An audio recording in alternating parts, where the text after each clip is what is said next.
Hello guys, నేను మీ గీతశ్రీ.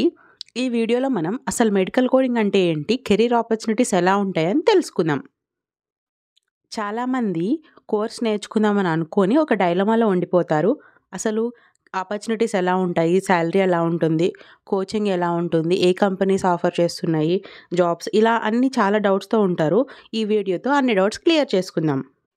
మనం ఏమేం చూడబోతున్నామంటే అసలు కోడింగ్ అంటే ఏంటి, యూఎస్లో హెల్త్ కేర్ మేనేజ్మెంట్ ఎలా ఉంటుంది, మెడికల్ కోడింగ్లో ఎన్ని డిపార్ట్మెంట్స్ ఉంటాయి, ఏ సర్టిఫికేషన్స్ ఉంటాయి, ఏ కంపెనీస్ జాబ్ ఆఫర్స్ ఇస్తాయి, అండ్ కోర్స్ డీటెయిల్స్ అన్నీ కూడా మనం ఈ వీడియోలో చూద్దాం. జనరల్గా మనం ఇండియాలో ఏం చేస్తామంటే హాస్పిటల్కి వెళ్ళి ఓపీకి అమౌంట్ పే చేసి కన్సల్టేషన్ అయిపోయినాక వచ్చేస్తాం. కానీ యూఎస్లో అలా ఉండదు. ప్రతి పర్సన్కి ఒక ఫిక్స్డ్ హెల్త్ కేర్ అమౌంట్ అనేది ఉంటుంది. అక్కడ ప్రతి ఒక్కరు పక్కా హెల్త్ కేర్ ఇన్సూరెన్స్ ఆప్ట్ చేసుకుంటారు.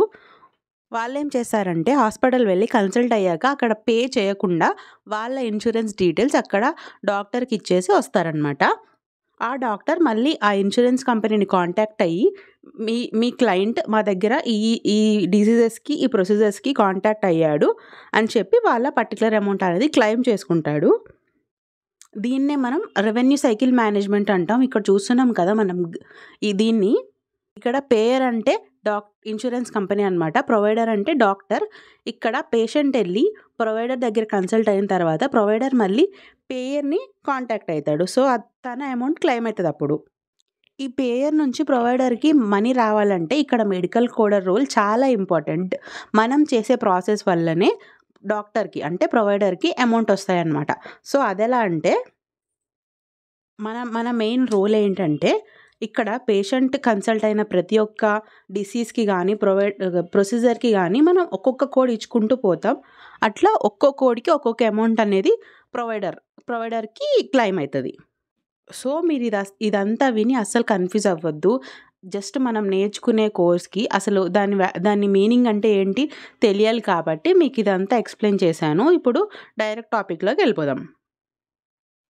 మెడికల్ కోడింగ్ అంటే క్లియర్ కట్గా ఒక మీనింగ్ ఉంది. అదేంటంటే transformation of health care diagnosis, diseases, procedures and hospital supplies into alpha numerical codes.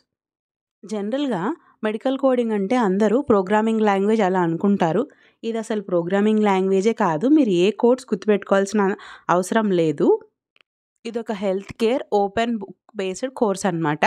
మనం జనరల్గా కోచింగ్లో ఉన్నప్పుడు ఎగ్జామ్ రాసేటప్పుడు సర్టిఫికేషన్ ఎగ్జామ్ రాసేటప్పుడు ఓపెన్ బుక్లో కోడ్స్ వెతుక్కుంటూ ఉంటాం. అందుకని మీరు ఏ కోడ్స్ గుర్తుపెట్టుకోవాల్సిన అవసరం లేదు. జాబ్లోకి వెళ్ళిన తర్వాత అక్కడ వాళ్ళు కోడ్స్ వెతుక్కోవడానికి మీకు ఆథరైజ్డ్ వెబ్సైట్స్ ఇస్తారు. సో ఎన్ని కోడ్స్ ఉంటాయా ఇవన్నీ గుర్తుపెట్టుకోవాలా, ఈ భయం ఏం అక్కర్లేదు మీకు. సో మనం మెయిన్గా 3 బుక్స్ వాడతాము ఈ కోడ్స్ కోసం. అవేంటంటే ICD-10CM, CPT అండ్ హిపిక్స్. ICD-10CM వచ్చేసి international classification of diseases.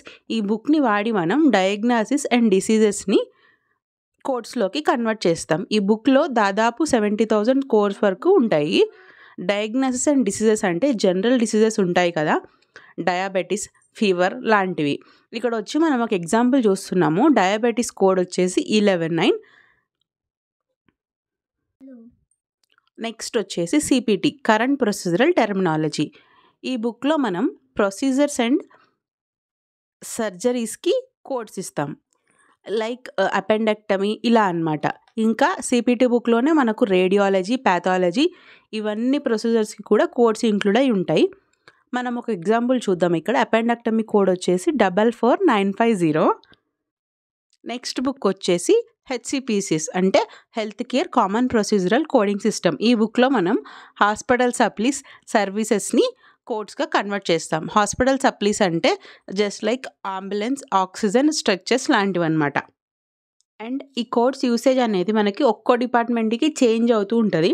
For example మనం HCC అవుట్ పేషెంట్ అయితే కనుక ఎక్కువ ICD కోడ్స్ వాడతాము. IP ఇన్ పేషెంట్ అయితే కనుక ఎక్కువ CPT కోడ్స్ వాడుతూ ఉంటాం అనమాట. అండ్ నెక్స్ట్ వచ్చేసి అసలు కోడింగ్లో ఎన్ని డిపార్ట్మెంట్స్ ఉంటాయి అనేది మనం చూద్దాం. ఇక్కడ డిపార్ట్మెంట్స్ వచ్చేసి out patient, in patient, emergency department, radiology, E&M, salaries వచ్చేసి నాన్ సర్టిఫైడ్‌కి అయితే 13,000-15,000 సాలరీ ఉంటది. సర్టిఫైడ్ అయితే 20,000-25,000 ఉంటది. సర్టిఫైడ్ వాళ్ళకి నాన్ సర్టిఫైడ్ కన్నా 30% సాలరీ ఎక్కువుంటది. నెక్స్ట్ వన్స్ మీరు హైర్ అయిన తర్వాత హైక్స్ అనేవి కంప్లీట్‌గా మీ పెర్ఫార్మన్స్‌ని బట్టి, ఎక్స్‌పీరియన్స్‌ని బట్టి అండ్ మీరు చూజ్ చేసుకున్న స్పెసిఫికేషన్ బట్టి ఉంటాయి. సాలరీస్ కూడా ఎంఎన్‌సీలో కొంచెం ఎక్కువ, ఇంకా స్మాల్ స్కేల్ కంపెనీస్‌లో కొంచెం తక్కువ అలా ఉంటాయి. సర్టిఫికేషన్స్ వచ్చేసి డిఫరెంట్ టైప్స్ ఆఫ్ సర్టిఫికేషన్స్ ఉంటాయన్నమాట. వీటిని మనకు ఏఐపీసీ అండ్ అహిమా వాళ్ళు ఆఫర్ చేస్తారు. సిపిసి, సిఐసి, సిసిఎస్ ఇలా మనకి డిఫరెంట్ టైప్స్ ఆఫ్ సర్టిఫికేషన్స్ ఉంటాయన్నమాట. నెక్స్ట్ వచ్చేసి ఈ సర్టిఫికేషన్స్ రెన్యువల్. మీరు జాబ్‌లో ఉంటే కంపెనీ వాళ్ళే రెన్యువల్ చేస్తారు. ఇయర్లీ రెన్యువల్ ఉంటది. 6 మంత్స్ ఇలా చాలా రకాల రెన్యువల్స్ ఉంటాయి. మీరు జాబ్‌లో ఉంటే గనక వాళ్ళే రెన్యువల్ చేస్తారు. లేకపోతే మీరే రెన్యువల్ చేసుకోవాలి. నెక్స్ట్ వచ్చి కెరీర్ గ్యాప్ ఉన్నా కూడా మీరు దీంట్లో ట్రై చేసుకోవచ్చు. చాలామంది కెరీర్ గ్యాప్ ఉంటే మేము మెడికల్ కోడింగ్ ట్రై చేయొచ్చా అని అడుగుతున్నారు. ఎవరైనా కూడా కోర్స్ నేర్చుకొని ట్రై చేయొచ్చు జాబ్స్. నెక్స్ట్ వచ్చేసి మనం ఏ కంపెనీస్ జాబ్ ఆఫర్స్ ఇస్తున్నాయో చూద్దాం. United health group, VRCM, omega health care, Sutherland, Infinx, IKS, R one RCM, Cotiviti ఇలా ఇంకా చాలా కంపెనీస్ హైదరాబాద్, బెంగుళూరు, చెన్నై ఇలా స్ప్రెడ్. వన్స్ మీరు హైర్ అయినాక ఇయర్లీ హైక్ అనేది కంప్లీట్లీ మీ పర్ఫార్మెన్స్, ఎక్స్పీరియన్స్ అండ్ మీరు చూస్ చేసుకున్న స్పెసిఫికేషన్ డిపార్ట్మెంట్ని బట్టి ఉంటుంది. కోర్స్ డీటెయిల్స్లోకి వచ్చేస్తే 2 టైప్స్ ఆఫ్ కోర్సెస్ ఉంటాయన్నమాట. మీరు సర్టిఫికేషన్ రాయాలనుకుంటే సర్టిఫికేషన్ కోసం కోర్సు, బేసిక్ కోర్స్ అనేది ఇంకోటి ఉంటుందన్నమాట. ఈ బేసిక్ కోర్స్లో మనకు జనరల్ అనాటమీ అండ్ టెర్మినాలజీ ఇంకా ఐసీడీ జనరల్ గైడ్లైన్స్ నేర్పిస్తారు. దీని కాస్ట్ వచ్చేసి మనకు 15,000 వరకు ఉంటుంది. డ్యూరేషన్ వచ్చేసి 30 to 45 డేస్ ఉంటుంది. సర్టిఫికేషన్ కోసం తీసుకునే కోర్స్ డ్యూరేషన్ వచ్చేసి ఈజీగా 90 డేస్ ఉంటుంది. ఆఫ్టర్ దట్ 1 మంత్ మీరు మాక్ టెస్ట్ ప్రిపేర్ అవ్వాల్సి ఉంటుంది. దీని యొక్క ఫీ వచ్చేసి 20,000 నుంచి 25,000 వరకు ఉంటుంది. మీరు ఇన్స్టిట్యూట్ చూస్ చేసుకునేటప్పుడు చాలా జాగ్రత్తగా చూస్ చేసుకోండి. ఈ మెడికల్ కోడింగ్ ఎలిజిబిలిటీ వచ్చేసి సైన్స్ గ్రాడ్యుయేట్స్ ఎవరైనా కూడా దీన్ని చేయొచ్చు. ఇంకా ఎలిజిబిలిటీ గురించి నేను మన ఛానల్లో మెడికల్ కోడింగ్ ఎలిజిబిలిటీ గురించి మన ఛానల్లో ఒక సెపరేట్ వీడియో చేశాను. అది చూడండి, మీకు ఒక క్లారిటీ వస్తుంది. ఈ మెడికల్ కోడింగ్ ఎంప్లాయీస్కి దాదాపు సాఫ్ట్వేర్ ఎంప్లాయీస్కి ఉన్న బెనిఫిట్స్ అన్నీ ఉంటాయి. మీరు సైన్స్ బ్యాక్గ్రౌండ్ అయ్యి ఉండి ఖచ్చితంగా మాకు సాఫ్ట్వేర్ బ్యాక్గ్రౌండ్లో ఒక జాబ్ కావాలి అలా అనుకుంటే మీరు ఖచ్చితంగా మెడికల్ కోడింగ్ని చూస్ చేసుకోవచ్చు. ఇది ఫ్యూచర్లో కూడా మంచి స్కోప్ ఉన్న జాబ్ అనమాట. ఇంకా ఇండియాలోనే కాకుండా వేరే కంట్రీస్లో కూడా మనకు మెడికల్ కోడింగ్ అవైలబుల్గా ఉంది.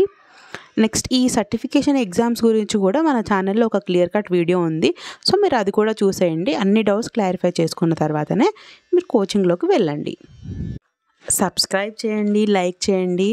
అప్పుడైతేనే మీలాగా ఇంకా వేరే వాళ్ళకు కూడా ఈ వీడియో చాలా హెల్ప్ అవుతుంది. Subscribe to learn with Geeta. Bye.